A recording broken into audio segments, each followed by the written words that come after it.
Morning everyone. आज हम 27 मई से संबंधित सभी महत्वपूर्ण करेंट अफेयर को देखेंगे। इसी के अंतर्गत आज का पहला प्रश्न है कि विश्व थायराइड दिवस यानी कि वर्ल्ड थायराइड डे कब मनाया गया। तो देख सकते हैं यह 25 मई को मनाया गया। अन्य तारीख भी आप देख सकते हैं। 21 मई को क्या बताया गया था कि राजीव गांधी की इस दिन हत्या हुई थी, तो उसी के उपलक्ष्य में क्या मनाया जाता था, तो अंतर्राष्ट्रीय आतंकवाद विरोध दिवस। तो ये भी याद रखना है। साथ ही इंटरनेशनल अंतर्राष्ट्रीय मधुमक्खी दिवस भी बताया गया था। कब? तो 21 मई को ही। यहाँ पे देखिए थायराइड के बारे में डिटेल यहाँ पे बताया गया है कि कैसे थायराइड होता है। यह एक बताया गया है कि थायराइड तितली के आकार का एक ग्रंथि होता है। तो क्या है? एक तरह का यह ग्रंथि है। तो ये भी आपको याद रखना। यहाँ पे डिटेल और पढ़ सकते हैं। यहाँ पर ये आपको ये जानना है कि थायराइड हार्मोन जो होता है, इसकी कमी से कौन सा रोग होता है। तो हाइपोथायराइडिज्म हो जाता है, जिसमें क्या होता है, तो अचानक वजन बढ़ने लगता है और इसकी वृद्धि से क्या हो जाता है, तो हाइपरथायरॉयडिज्म। यहाँ पे देख सकते हैं। अब हम अगले प्रश्न की ओर बढ़े तो यहाँ पे कहा जा रहा है कि हाल ही में IDRC का उद्घाटन किसने किया है। तो यह AK सीकरी के द्वारा किया। यह पूर्व न्यायाधीश भी रह चुके हैं भारत के। तो चलिए हम जानते हैं कि IDRC क्या है। तो यहाँ पे देख सकते हैं जो IDRC है, इसका फुल फॉर्म है इंडियन डिस्प्यूट रिजोल्यूशन सेंटर।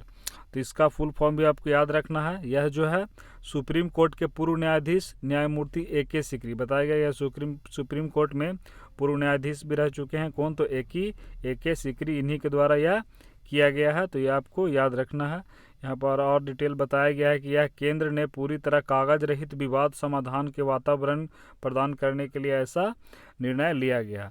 अगला प्रश्न है कि ब्रीथेबल नवरक्षक PPE किट। तो आपको याद रखना है जो पर्सनल प्रोटेक्टिव इक्विपमेंट है PPE किट बनाया गया है, अभी किसके द्वारा बनाया गया, जिसका नाम दिया गया है नवरक्षक। तो यह नवरक्षक को आप नौसेना से याद रखिएगा। यह किसके द्वारा किया गया है, तो भारतीय नौसेना के द्वारा। यही वो देख सकते हैं जो किट है, PPE किट है। यह काफ़ी जो लंबे समय तक जो हमारे लिए जो जितने भी डॉक्टर्स हैं या अन्य कोई कर्मचारी हैं जो इसका यूज़ कर रहे हैं, तो उन्हें अभी देख रहे होंगे मौसम भी काफ़ी गर्मी का है, लंबे समय तक कार्य करते हैं 12-12 घंटे। तो यह थोड़ा आरामदायक इसे बनाया गया है। यहाँ पर आप इसे पढ़ सकते हैं। यह गर्म और नमी, जैसा कि यहाँ पर बताया गया, हर क्षेत्र में काम करते हैं, तो उनके लिए थोड़ा यह आरामदायक है। अगला प्रश्न देखिए, बताया जा रहा है कि भारत में ने अप्रैल 2020 में कितना कच्चा इस्पात का उत्पादन किया है। तो जो हमारे यहाँ कच्चा इस्पात है उसका उत्पादन अभी कितना किया गया है, तो 3.13 मिलियन टन। तो काफ़ी इसमें घट गया है, लगभग 65% की कमी आया है अभी लॉकडाउन के वजह से। यहाँ पे देख सकते हैं कि विश्व इस्पात संघ यानी कि वर्ल्ड स्टील एसोसिएशन है, उसने एक रिपोर्ट में कहा है कि एक साल पहले इसी महीने में यानी कि अप्रैल 2019 के दौरान देश में देखिए कितना था, तो 90.2 लाख टन। तो इसको अगर हम यहाँ पे मिलियन टन में करेंगे तो 9 पॉइंट समथिंग आएगा। तो इतनी की बात की जा रही थी, जो घट के क्या आ गया है, तो देख सकते हैं यहाँ पे 3 पॉइंट समथिंग के रूप में आ गया है। अब चलिए हम अगले प्रश्न की ओर आएँ तो यहाँ पे बताया जा रहा है कि नासा के WFIRST यानी WFIRST हबल टेलीस्कोप का नया नाम क्या है। तो यहाँ पर देख सकते हैं वहाँ के एक जो वैज्ञानिक थे उन्हीं के नाम पे दिया गया है। तो इसका आंसर क्या हो जाएगा? C Nancy grace Roman. तो ये एस्ट्रोनॉट थे, उन्हीं के नाम पे यह दिया गया है। तो देख लीजिए जो इसका WFIRST है, इसका फुल फॉर्म क्या है? वाइड फील्ड इंफ्रारेड सर्वे टेलीस्कोप। यह किसका है? तो यह नासा का है। ये भी आप जान सकते हैं। अगला प्रश्न है कि अंतर्राष्ट्रीय गुमशुदा बाल दिवस यानी कि इंटरनेशनल मिसिंग चिल्ड्रन डे। कई बच्चे होते हैं जो भूल जाते हैं शुरू से ही, अब वापस अपने घर नहीं लौट पाते हैं। तो कई सारे ऐसे एजेंसियां हैं जो उनको लाने का प्रयास करती है, जितने भी भटके हुए बच्चे हैं।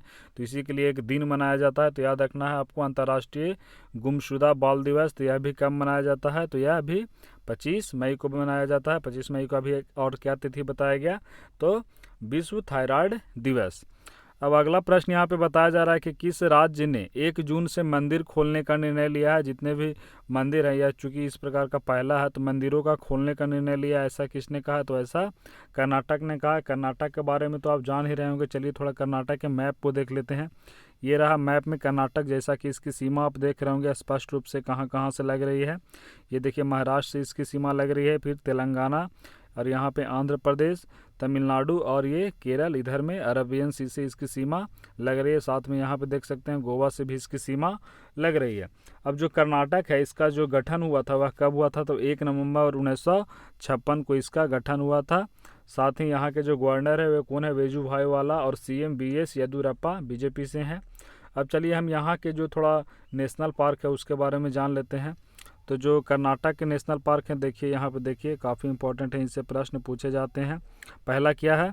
यहाँ पर देख सकते हैं बांदीपुर नेशनल पार्क, तो ये याद रखना है, Bandipur national park, Bannerghatta national park, Dandeli national park, Kali tiger reserve Dandeli के पास ही है। अंसी, डांडेली एक जगह है, तो डांडेली को अंसी नेशनल पार्क के नाम से भी जाना जाता है, तो ये भी याद रखना है। अगर अंसी पूछा जाए कि अंसी नेशनल पार्क कहाँ है, तो वो भी आपका कर्नाटक में हो जाएगा।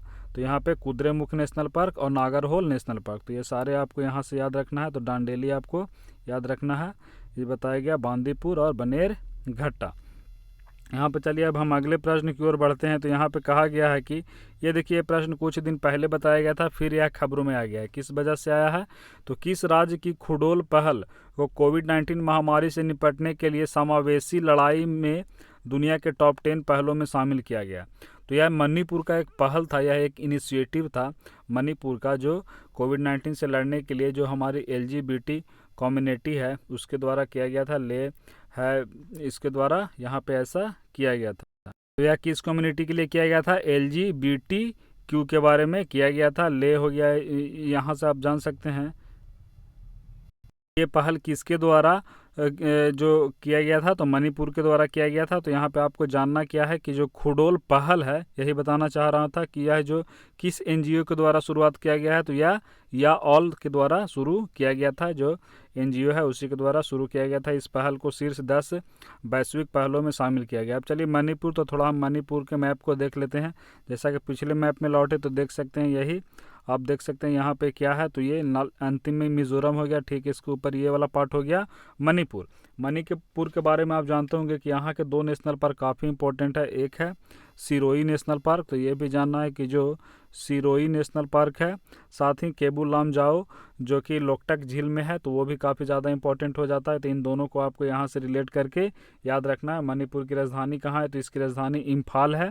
और इसका फॉर्मेशन कब हुआ था, इसका गठन कब हुआ था? तो ये जानना है, इसका गठन 1972 में हुआ था, 21 जनवरी को। यहाँ के CM कौन है? तो यहाँ के N वीरेंद्र सिंह BJP से हैं। और गवर्नमेंट यहाँ के नजमा, जो गवर्नर है वहाँ के कौन है? नजमा हेपतुल्ला। अब चलिए हम अगले प्रश्न की ओर बढ़े। तो यहाँ पे बताया जा रहा है कि